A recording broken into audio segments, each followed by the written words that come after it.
I was seated behind a pillar at my sister's wedding. Everyone pretended I wasn't family. Then a stranger sat beside me and said, "Just follow my lead and pretend you're my date." When he stood to speak, everyone turned, and my sister stopped smiling. But I'm getting ahead of myself. Let me start from the beginning. From the moment I received that cream-colored invitation in the mail 3 months earlier. Drop a comment, and let me know where you're listening from, and what time it is for you right now. I'd love to know who's part of our community. Let's look at the geography of the room, because in my family, geography was always a statement. Table 19 wasn't just a bad seat. It was an insult designed by an architect.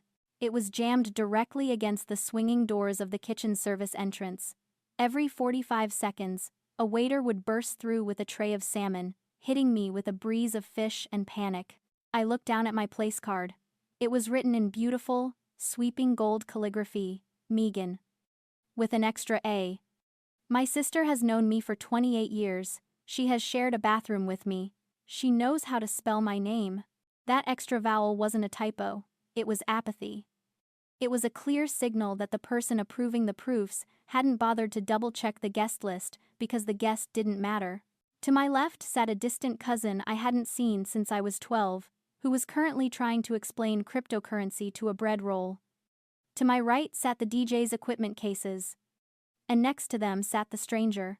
You know, people tell you not to read too much into seating charts. They say it's just logistics. But that is a lie. A wedding reception is a topographical map of love. The head table is the capital city, glowing with importance. The immediate family tables are the wealthy suburbs.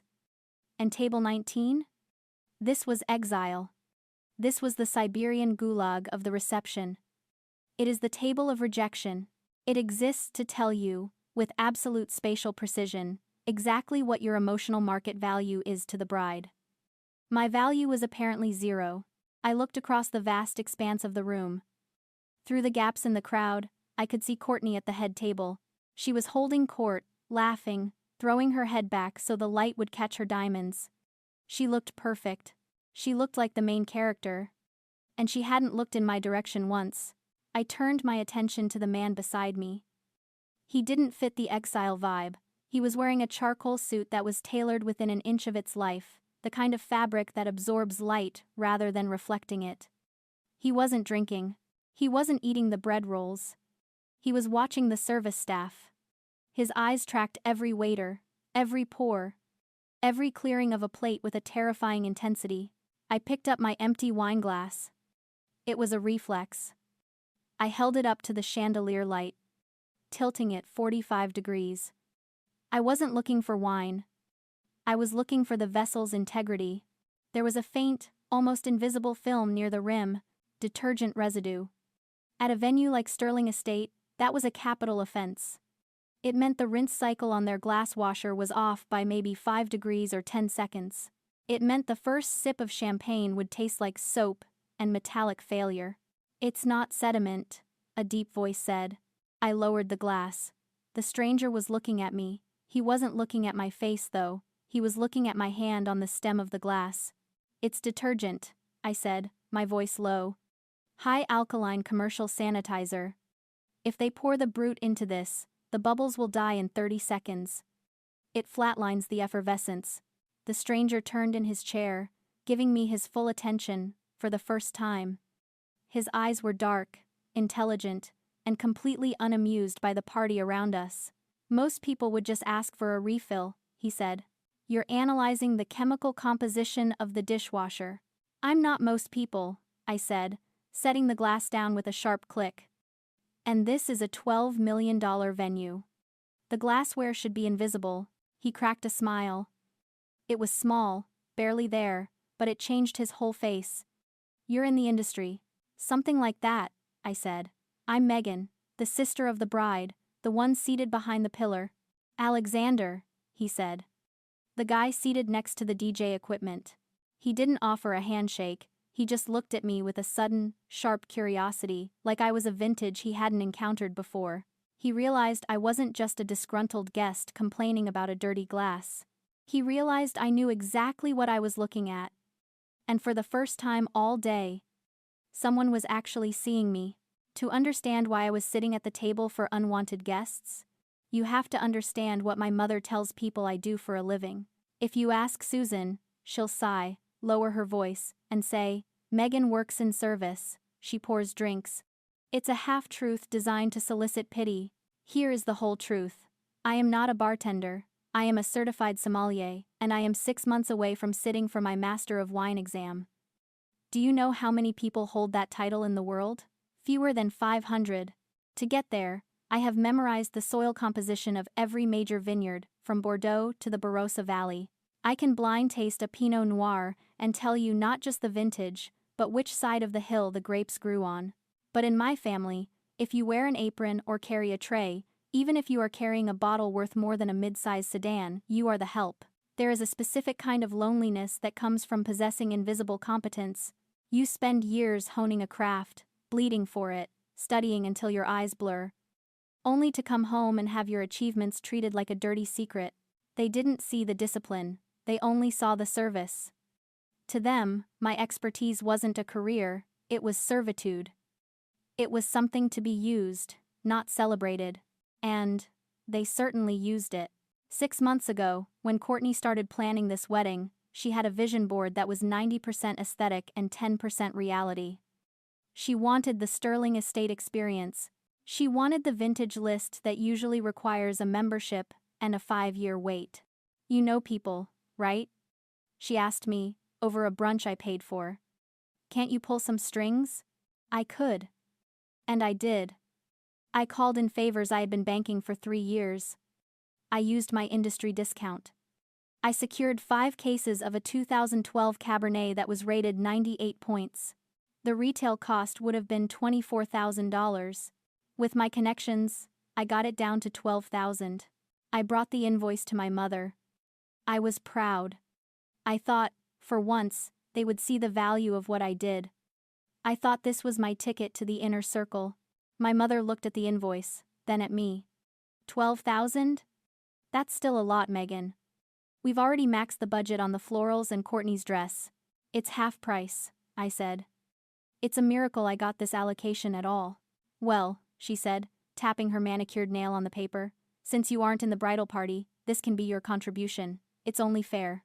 Courtney has expenses, and you've been saving so aggressively. I froze. I'm not in the bridal party? Courtney chimed in then, not even looking up from her phone. Oh, Meg, you know how it is. My bridesmaids are all creating content for the launch. It's a visual thing. You're more behind the scenes. You'd be uncomfortable in the dress anyway. It's very structured. I wasn't visual enough. I didn't fit the brand.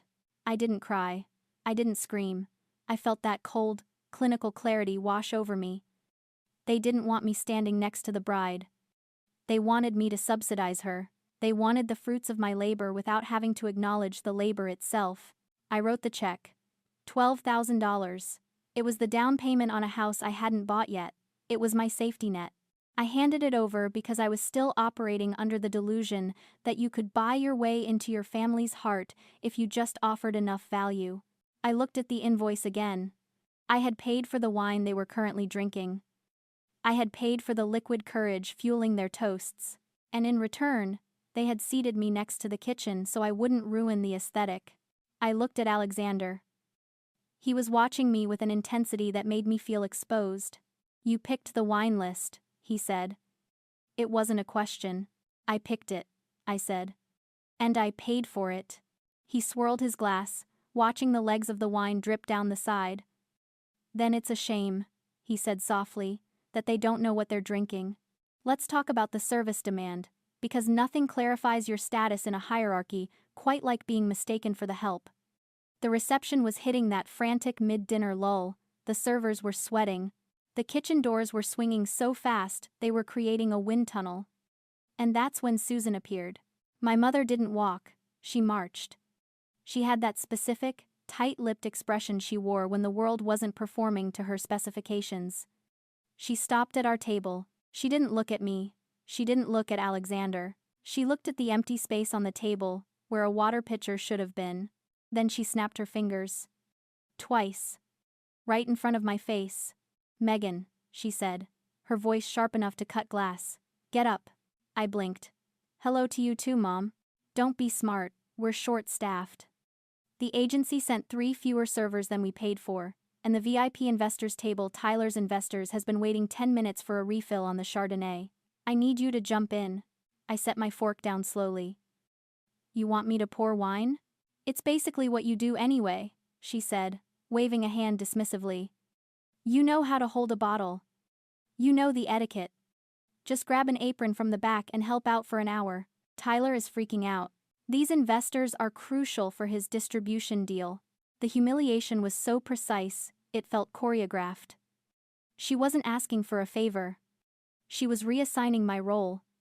In her mind, I wasn't a guest. I was a resource.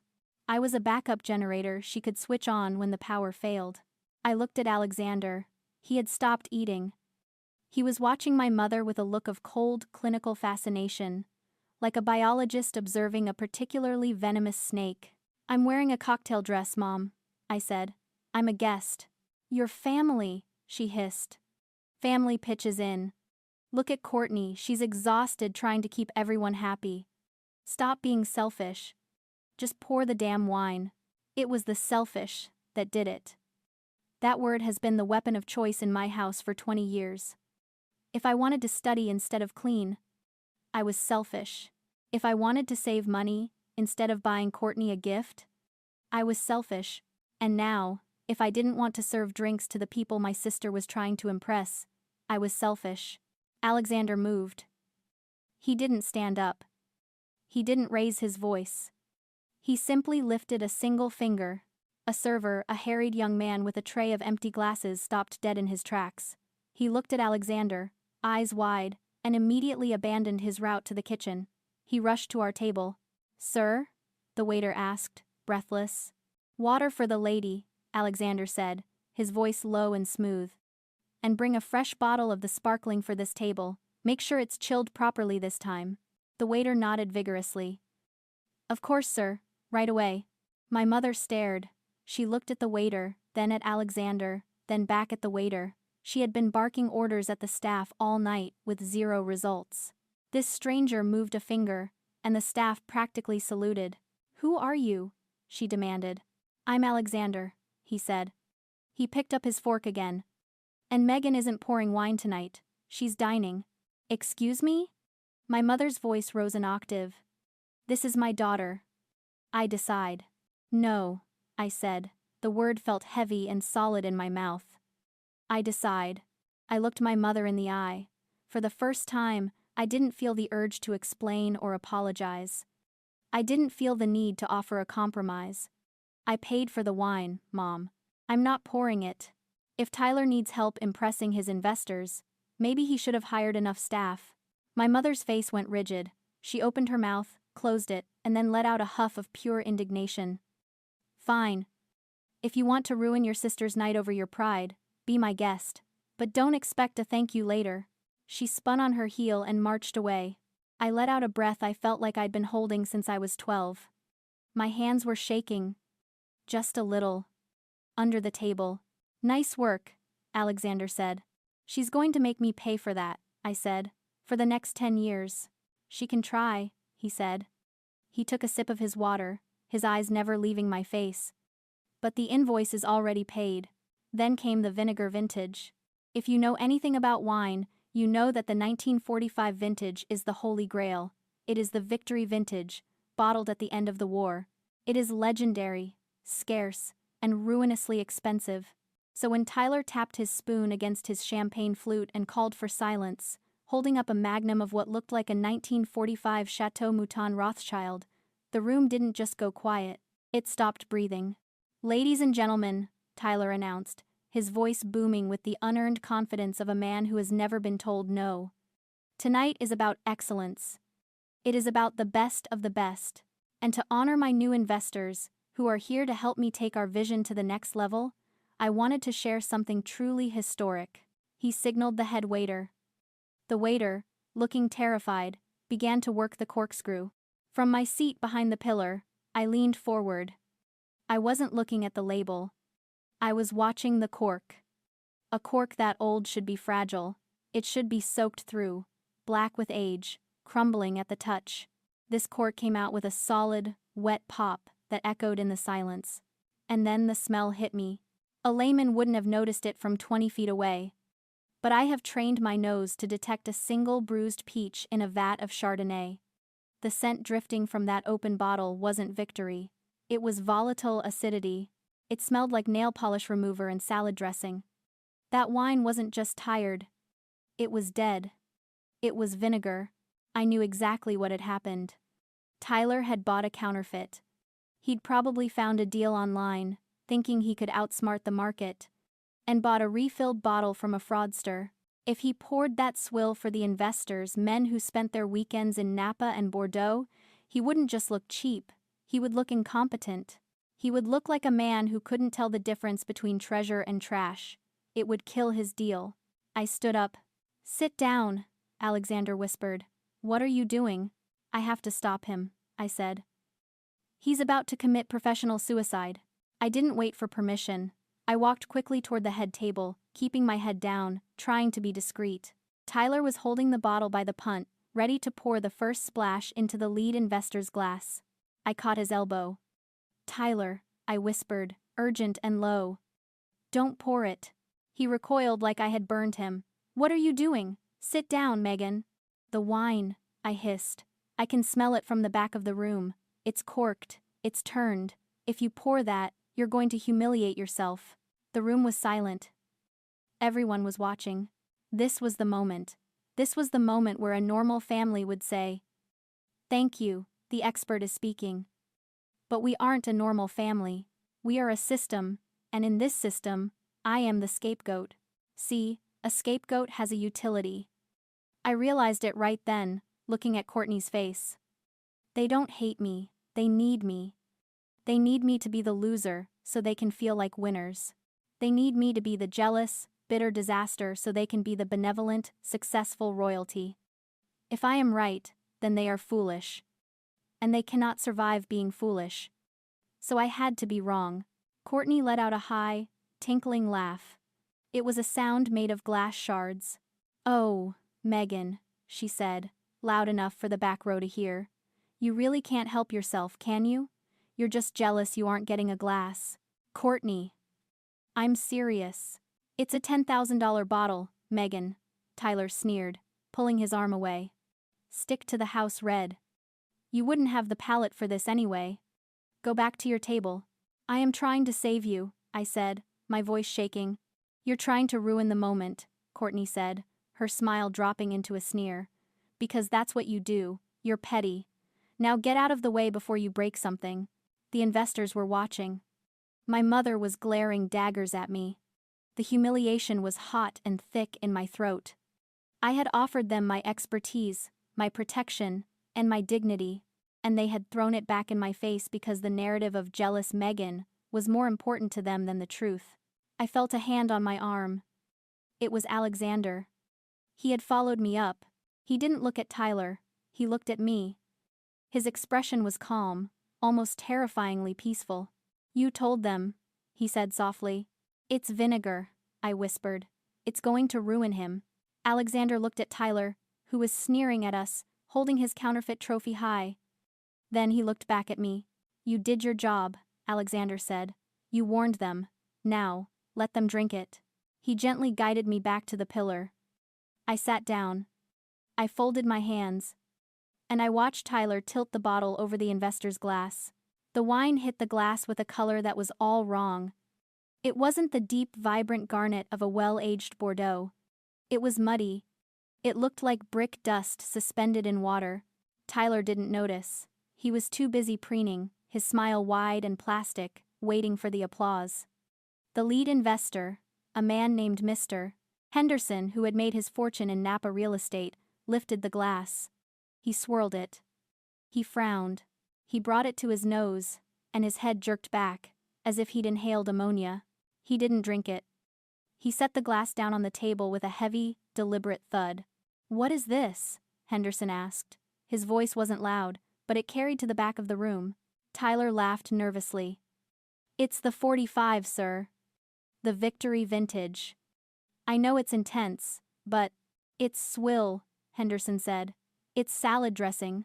The silence that followed was absolute. It was the sound of a $12 million deal evaporating in real time. Tyler's face went from flushed to chalk white. He grabbed the glass, took a sip, and immediately gagged. He spat it back into the glass. Classy. Then came the pivot. The narcissist's prayer. It wasn't me. It's the venue, Tyler stammered, his voice pitching up. He gestured wildly around the room. It's this place. Sterling Estate. I entrusted them with this bottle. Their cellar must be off. The humidity control, it's amateur hour. I'm going to sue them. They ruined a $40,000 investment. He was shouting now, trying to salvage his reputation by burning down the house we were standing in. My mother was nodding in agreement, looking ready to demand a refund. Beside me, the charcoal suit moved. Alexander stood up. He didn't rush. He buttoned his jacket with a single, precise movement. He walked out from behind the pillar, past the DJ booth, past the overflow table. The sound of his dress shoes clicking on the hardwood floor was the only noise in the room. He walked straight to the head table. Tyler, sweating and frantic, turned on him. Who do you think you are? Tyler snapped. This is a private conversation. Get back to your seat. I can't, Alexander said. His voice was calm, deep, and carried the weight of absolute authority. Because you are currently slandering my property. Tyler blinked. Your property? I am Alexander Sterling, he said. Owner of Sterling Estate. The room gasped. It wasn't a figure of speech. My mother dropped her fork. Courtney's mouth fell open. They had spent the entire weekend raving about the exclusivity of the venue, trying to guess who the reclusive owner was. And he had been sitting next to the kitchen door for 3 hours eating cold bread rolls. My cellar, Alexander continued, his eyes locked on Tyler, is monitored by hygrometers calibrated to the decimal. We have never lost a bottle. But that bottle, he pointed a finger at the vinegar on the table, that bottle never entered my cellar. Of course it did, Tyler lied, desperate now. I sent it over last week. No, Alexander said.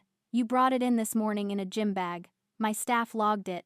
They offered to decant it, and you refused because you didn't want anyone seeing the label until tonight. Because you knew it was a fake. Tyler shrank. He looked small. He looked like a child caught stealing candy, except the candy was a fraud committed against billionaires. Alexander turned his back on him. He looked across the room. Past the stunned guests. Past the expensive floral arrangements.